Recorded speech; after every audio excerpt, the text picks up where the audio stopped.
Hacernos muchísimas preguntas y para hablar un poco de eso, está en vivo vía Skype Fabio Valentini, coordinador de 20 Mundo, es decir, parte del partido en el exterior por el grupo liderado por María Corina Machado. Buenas tardes, Fabio, bienvenido. Muchísimas gracias, Erika, por la oportunidad. Buenas tardes. Fabio, vamos a iniciar con una pregunta que todos nos hacemos, todos los que estamos afuera. ¿Cómo se explica esta situación? ¿Cómo explica Vente Venezuela y especialmente cómo se explica tanto al externo como al interno lo que está ocurriendo? Bueno, lo primero que hay que entender es que lo que ocurre en Venezuela pues no tiene un conflicto o un régimen sea autocrático, totalitario, dictatorial, militar, ni en la región ni en el mundo en el cual se pueda comparar. Es algo completamente nuevo, es algo que pues escala los parámetros internacionales por los cuales se estudia este tipo o los tipos de regímenes autocráticos o totalitarios, y pasa precisamente por comprender que la lógica de lo que ocurre en Venezuela es puramente criminal, y precisamente una de las grandes facetas que estos tienen, digamos, régimen y cada una de sus caras, pues tiene para sostenerse en el poder es la complejidad de este conflicto. Es esa complejidad en la cual se origina tu pregunta, que es una pregunta que se hacen muchísimas personas, y tal como tú decías, no solo venezolanos, sino también extranjeros, de explicar entonces cómo es posible que existan dos tribunales supremos de justicia, cómo es posible que existan hasta tres, ¿no? Lugares parlamentarios, pero entonces ahí es cuando también supone la lógica de comprender la naturaleza de este conflicto y también cuál es la lógica de quienes lo enfrentamos hablamos. Es que solo existe una Asamblea Nacional, solo existe un Tribunal Supremo de Justicia que hoy, debido al régimen, opera en el exilio, y así entonces cada una de estas narrativas que se le debe dar a un conflicto que, como te decía, pues no tiene comparación y escala los paradigmas globales. Fabio, una pregunta que quizás nos hacemos todos y que tú antes habías mencionado es por qué no se nombra a estos grupos como el PSUV, como el chavismo en general, colectivos, etcétera, como parte o como grupos terroristas. Es parte de lo que ustedes pedían como partido.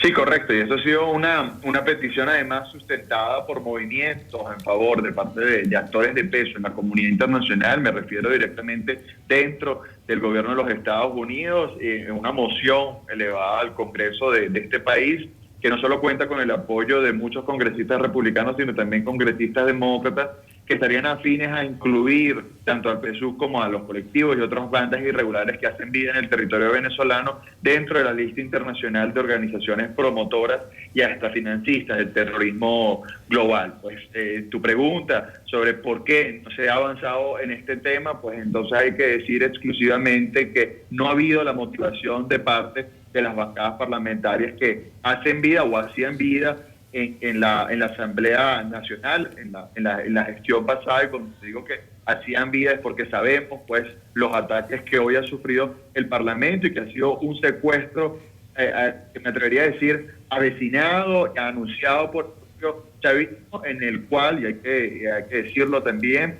pues fue precisamente la gestión de Juan Guaidó quien avaló que diputados que ya habían perdido su curul y por ende no eran constitucionales su regreso, pues no solo regresaran, sino que también entonces implosionaran el Parlamento, y tenemos entonces como resultado lo que hoy está ocurriendo. Fabio. De manera que esto debió ser una solicitud emanada de manera directa desde el Parlamento. La fracción 16J lo ha mencionado, lo ha ratificado esta semana, y aunado a esto, pues otra serie de propuestas que se han elevado desde el Parlamento y pues no han sido aprobadas. Pero Fabio, esto nunca había sido necesario para en otros casos. Estados Unidos jamás había necesitado permiso de ninguna parte, por ejemplo, de Irán, que declarara o que dijera, sí, señores, vamos a declarar esto un grupo terrorista. Sencillamente Estados Unidos unilateralmente lo había hecho.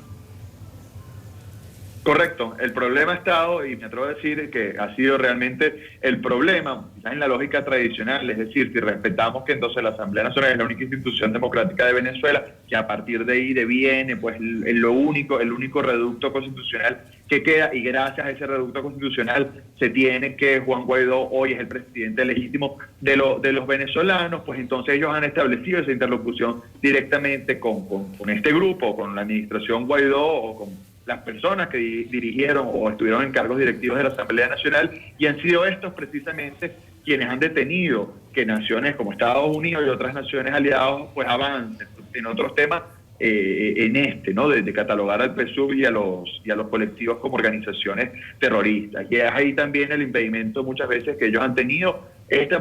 Por ejemplo, este proyecto que yo te menciono se congeló en el Congreso de los Estados Unidos en abril del año 2019, precisamente porque hubo interlocución directa de Guaidó a través de su embajador en los Estados Unidos y otras personas ligadas a su gobierno, que pues advirtieron que se iba a iniciar un nuevo proceso de diálogo, que bien sabemos se dio en Oslo y luego en Barbados, y pues acá tú tienes entonces como una lectura fatídica de la realidad venezolana, promovió que se congelaran otras iniciativas que realmente pues elevaban la presión y me atrevería a decir la verdadera lucha y aplicación de fuerza contra este sistema criminal.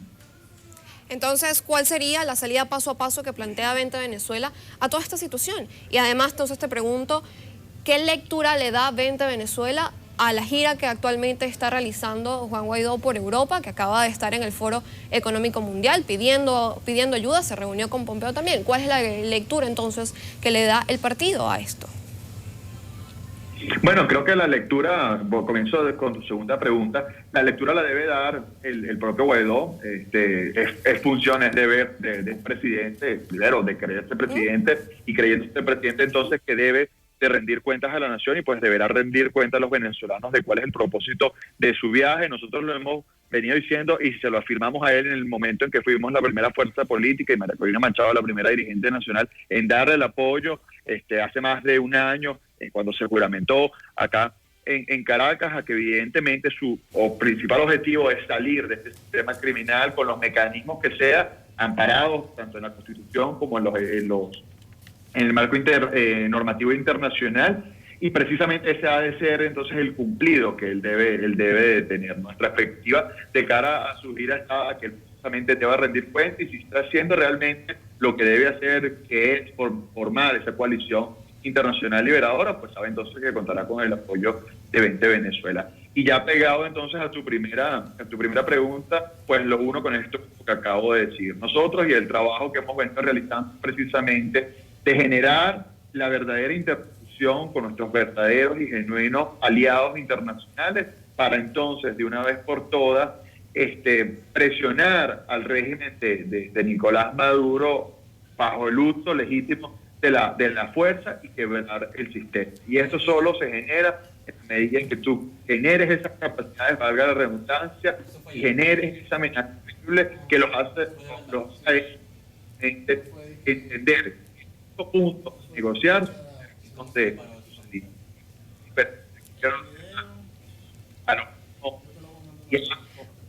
Fabio, te dejo una pregunta al aire, se está cortando un poco el audio. Te voy a dejar un poco la pregunta al aire. ¿Cuál ha sido el avance? ¿Qué piensa Venezuela que ha sido, Vente Venezuela, que ha sido el avance durante este año, desde el 23 de enero del año 2019 hasta el día de hoy? Vamos a dejarla, vamos a una pausa y ya regresamos contigo y con más. Muchísimas gracias con su sintonía. Vamos entonces a retomar la entrevista que estábamos realizando anteriormente con Fabio Valentini. Él es el coordinador de Vente Mundo. Fabio, te dejaba una pregunta en el bloque anterior. ¿Cuál sería entonces los avances que considera Vente Venezuela que ha hecho la oposición en general? No solamente Juan Guaidó como una facción, que eso es otro tema.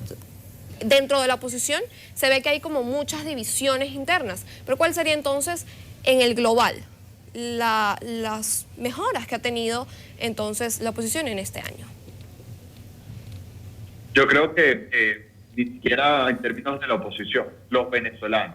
¿Qué hemos logrado o qué logramos los venezolanos en el 2019? Pues logramos poner nuevamente la atención a que nuestros aliados naturales, muchos países de la comunidad internacional, pues empezaran a comprender realmente lo que ocurría en Venezuela, empezaran a entender que en Venezuela no hay ley, que no se aplica de ninguna manera, empezaron a comprender entonces que esto no es solo de grupos políticos o de diferencias ideológicas, sino que es un conflicto puramente criminal y que adicionalmente es expansionista y muestra de ello es la conferencia que se dio esta semana en Bogotá, ¿no? Que es antiterrorismo y es precisamente entonces cómo vemos que lo que tanto veníamos replicando los venezolanos, sobre todo aquellas familias venezolanas que han sufrido en carne propia los avances de estos grupos irregulares en diferentes sectores y territorios del país, pues lo venían denunciando, y cómo muchos pues hemos sido replicadores de estas noticias para llamar verdaderamente la atención de la comunidad internacional. Y también me atrevería a decir,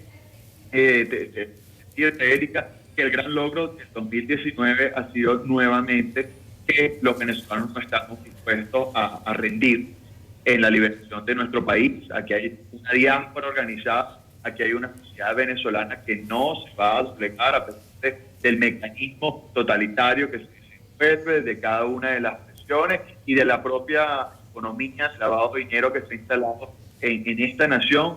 Somos muchísimos millones los venezolanos que seguimos luchando, que no nos rendimos y que precisamente buscamos cada una de estas vías para evadir una de las barreras que este sistema impone. De manera que yo creo, evidentemente, que dejando a un lado los errores políticos que han hecho, y hay que decirlo, que el régimen, el Estado criminal se fortaleciera en muchos aspectos, nosotros también hemos avanzado en otros. Y por último, creo que de las cosas más importantes, que la sociedad venezolana y también actores de peso de la comunidad internacional comienzan a entender que esto no es solo de chavismo, ¿no? Que aquí hay muchísima gente haciendo muchísima plata, que aquí hay muchísimas personas que no se visten ni de socialistas ni del PSUV, que tienen sus intereses bien puestos con este sistema, y evidentemente también han sido estas las personas que poco a poco se van desenmascarando y que poco a poco hacen que la comunidad internacional y que los propios venezolanos comiencen a comprender o darle sentido a muchas cosas que venían ocurriendo a lo largo de los últimos años. Fabio, hablas de que hay muchísima gente que está haciendo dinero y que no se viste precisamente del PSUV o que no se identifica como oficialistas. ¿Vente Venezuela tiene esos nombres? ¿O por qué, si los tiene, por qué no los ha dicho? Porque siempre se han hecho acusaciones de nosotros sabemos quiénes son, nosotros hay mucha gente haciendo dinero, el tema de la cohabitación, pero ¿por qué no se dan esos nombres? ¿Por qué no se termina entonces de desenmascarar quiénes son los infiltrados o quiénes son aquellos que están haciendo dinero? Los nombres se saben, Erika, y lo saben las autoridades y las personas que lo deben de saber, y son estas personas, las autoridades que teniendo su información, pues están tomando cada una de las decisiones. O sea, no, Luis Parra no es sancionado exclusivamente por volteársele a Guaidó o por salir de la noche a la mañana de su partido político. Hay otra serie de casos, ¿no?, que han complementado su expediente, solo por nombrar uno que ya es público y que ha sido sancionado directamente por la administración de los Estados Unidos. En cuanto al tema de los infiltrados, dentro de las filas de los propios partidos saben quiénes son los infiltrados y quiénes no. Corresponde a esos partidos entonces decir quiénes son esos infiltrados, decir cuál es su política y no la de nosotros. Pero ¿por qué no decírselo a la sociedad civil? El partido nos menciona y lo que se evidencia, ¿no? Cuando tú tienes un sistema que te he venido describiendo, que no solo logra hacerse medios de comunicación, que no solo logra penetrar cada una de las universidades, no importa si son públicas, experimentales o privadas. Si tienes un sistema que todo lo ha controlado, ¿tú crees que entonces este sistema, con todo el poder y toda la plata que tiene, no ha infiltrado a los partidos políticos? Y eso también se ve en cuanto a la relación de sus acciones. Creo que los propios venezolanos no necesitamos mencionar nombres para saber de quiénes estamos hablando, y sabemos que en el momento en donde se recupere la justicia, pues entonces será ese proceso de justicia que enjuiciará a cada una de las personas que de manera directa han formado parte de este sistema, pero que han formado parte, que han cohabitado con este sistema de manera indirecta. Fabio, vuelvo entonces a repetir mi pregunta. ¿Por qué no se le dice a la sociedad civil que entonces no queda Vente Venezuela como un parte del cómplice si yo sabía el nombre y no lo publiqué y no lo expuse al momento a la justicia, sino que yo espero a que entonces la justicia haga papel? Pero esa respuesta me la vas a dar después de la pausa.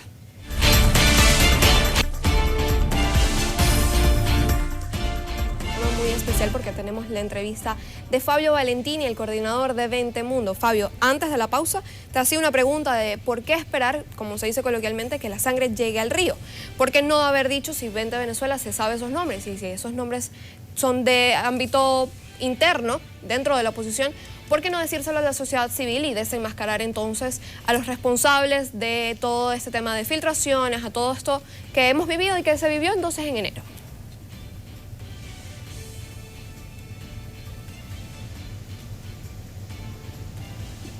Fabio. A ver, parece que tenemos un problema de audio con Fabio. Vamos a tratar de retomar entonces. ¿Me escuchan? Sí, ahora sí te escuchamos. Sí. Lo que te decía, Ricardo, a tu pregunta, me permito recordar a tu audiencia que nosotros no pertenecemos a la Mesa de la Unidad Democrática, no pertenecemos al Frente Amplio. Nuestra bancada parlamentaria tiene unos diputados de 20 a una otra diputados de otros partidos que no pertenecen a la Mesa de la Unidad Democrática, de manera que al ser un tema interno, pues nos excluye, pues nosotros no estamos en el interno de esta oposición que tú has descrito. Cuando salió una cuestión en la opinión pública de cada uno de los diputados de la fracción 16J, pues en este momento entonces la fracción 16 de julio, que es la fracción a donde 20 Venezuela forma parte, pues nos manifestamos porque es un integrante de nuestra fracción y nos corresponde a nosotros hablar de este diputado. Lo que le corresponde entonces a estos organizaciones políticas y a estos partidos, a que sean ellos quienes dicen los nombres. Y yo me atrevo a decir, Erika, que los nombres ya son conocidos. ¿Por qué no solo un tema público? Por un tema ético. Porque es un tema donde son esas organizaciones políticas las que deben entonces denunciar los potenciales filtrados que tienen, cuáles han sido entonces estos diputados que se han prestado a jugar contra a la salida. Porque me atrevo también a